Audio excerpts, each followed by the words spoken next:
Hey there, everyone!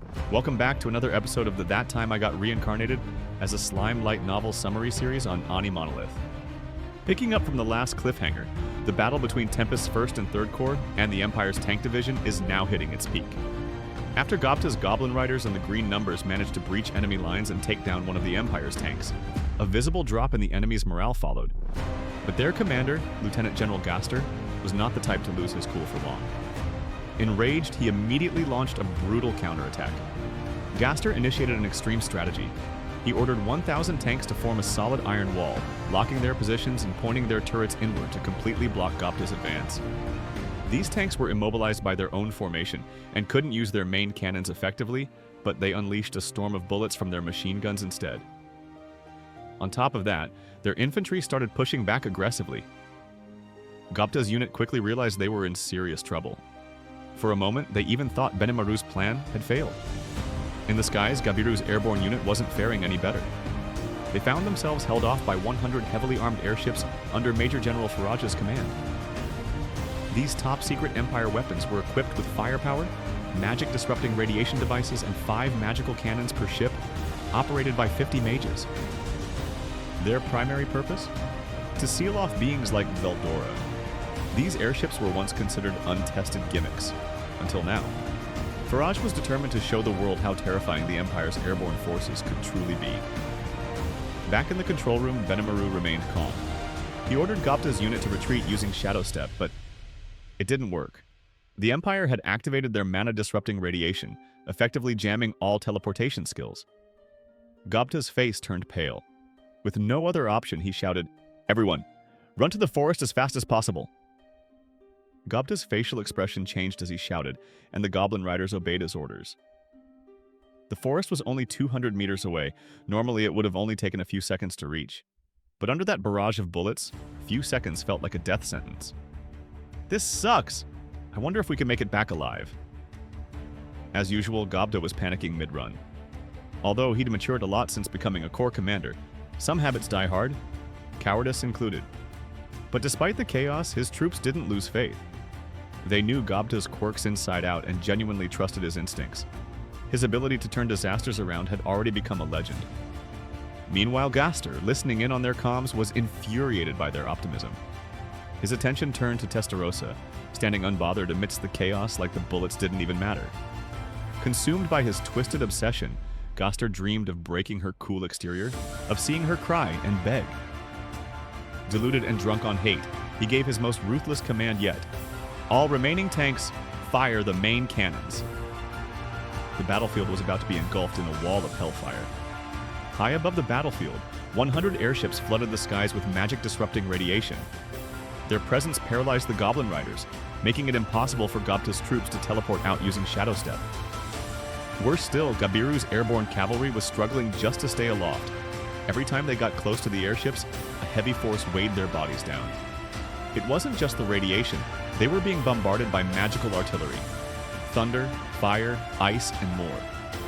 The destructive spells came from 5 magic cannons mounted on each ship, manned by elite mages. Back in the control room, Rimuru watched his soldiers fall one by one. He clenched his fists. He knew that injuries and even deaths were inevitable in war, but that didn't make it easier to accept. He stood up. If I had just used Megiddo, this wouldn't be happening. But Benimaru stopped him. Calm, collected, and unwavering, Tempest's general reminded his lord, this had all been part of the plan.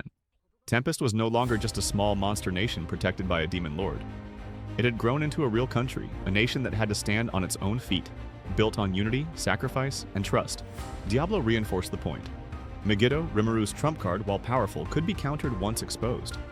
And even if used, it would take too long to break through the Empire's reinforced tanks. Strategically, it just didn't make sense. And more importantly, it risked Rimuru himself. Then came the most chilling reminder. In another timeline, Rimuru had been assassinated by the Empire. This wasn't just a theoretical threat. It was a very real, very possible future. That's why his subordinates wouldn't allow him to go to the front lines. Sue had been frantically gathering intelligence on the enemy's elite commanders and the terrifying Imperial Guard. Gobta, Gabiru, Hakuru, and thousands of soldiers were literally putting their lives on the line for his safety. Even Veldora, ever carefree and proud, sat quietly in the control room, ready to intervene the moment anything threatened Rimuru. And yet, Rimuru hadn't realized any of that. In that moment, looking around at the determination on every face, he finally understood. This war wasn't just about victory, it was about responsibility. The people of Tempest were fighting, not just because they were ordered to, but because they believed in the king they chose to follow. "I'm sorry," Rimuru said, sitting back down, eyes focused. "I wasn't thinking clearly." Benimaru nodded with the stern resolve of a general ready to give his life. "Don't worry, victory will be ours, Rimuru-sama." And with that, Rimuru made his decision. He borrowed Benimaru's unique skill, Generalissimo, and sent out a psychic transmission to every soldier on the battlefield. "Show no mercy, spare no strength. Unleash everything you've got, and destroy the enemy." His voice echoed through the minds of every monster, demon, goblin, and dragonkin. Their hesitation vanished. Their suppressed power surged to the surface. The turning point had come. Tempest would no longer fight to survive. They would fight to win. Previously, in order to avoid affecting the environment and people around them, the monsters had been holding back their power. But now, all limits were off. As the suppression was lifted, a wave of monstrous energy swept across the battlefield. Every warrior surged with power. Gobta, though a bit confused by the shift in orders, got a quick explanation from his adjutant, Gobchi. Turns out, the original strategy was never about defeating the tanks outright. The Goblin Riders had been bait all along, sent to provoke the Empire, draw out their firepower, and stall for time.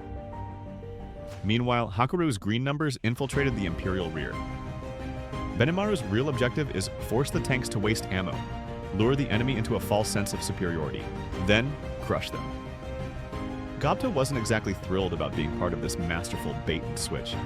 It felt like he'd been spun around like a top. But orders were orders, and deep down he knew. Benimaru was scarier than the entire Empire. Now, the act was over. With a cold, serious look Gobta rarely wore, he gave the command. "The Lanbin Division is now free to engage.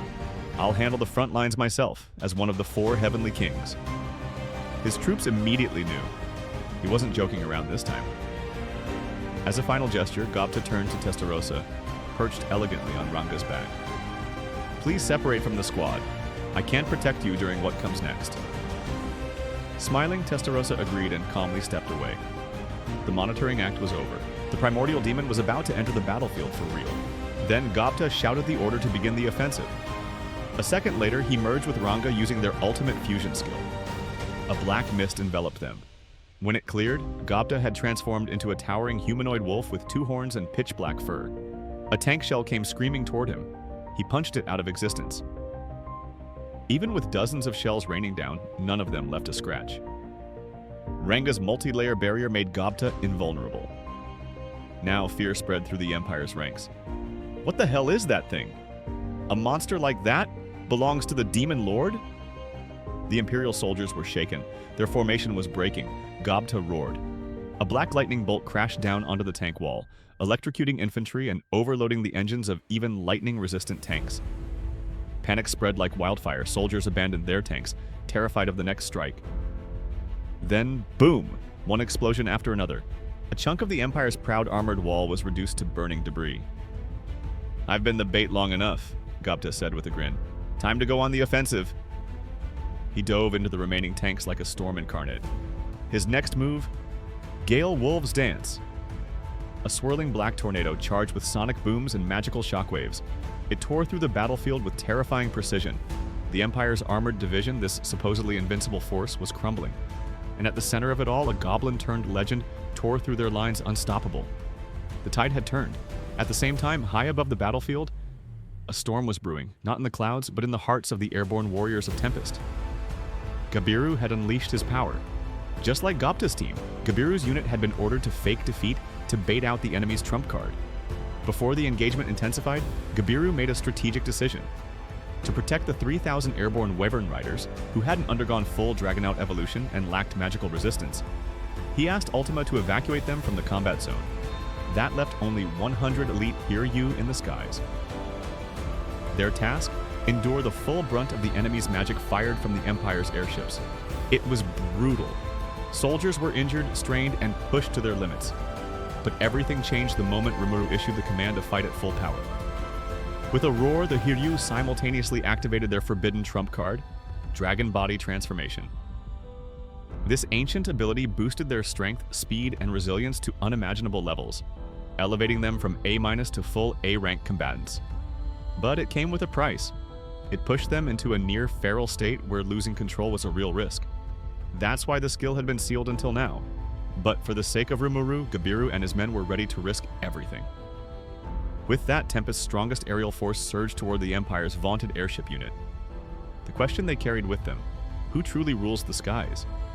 Even under heavy fire, the transformed Hiryu flew like demons. Their movement blurred. Their regeneration was absurd. The airship's massive cannons and magical bombardments couldn't even scratch them.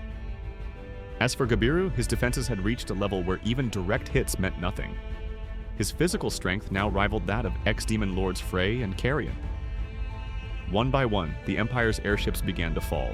Before the transformation, the Hiryu had been elite. Now, they were monsters in the sky. Imperial spells failed to land. Machine gun fire bounced off their hardened scales. With dual-layered defenses, multi-layer barrier, and natural effect nullification, not even Megiddo would have harmed them. Gabiru charged in first, unleashing his signature move, Vortex Crash. A swirling spear of compressed magic tore through the heavens and obliterated an airship in a single strike. The craft's hundreds of magical defenses crumbled like paper. Seeing their commander claim the first kill, the other Hiryu erupted into action. They tore through defenses, stormed the airships, and wiped out crew after crew. The Empire's Air Assault Division, once feared as an elite force, was reduced to shrapnel. The tide of war had flipped. Gabiru, laughing as he speared through yet another airship, shouted, "Gahahaha! That's how you do it. If you can't sink a ship, start taking notes." The rest of the Hiryu weren't about to be shown up. They dove into the battle, turning the skies into a deadly competition for kills.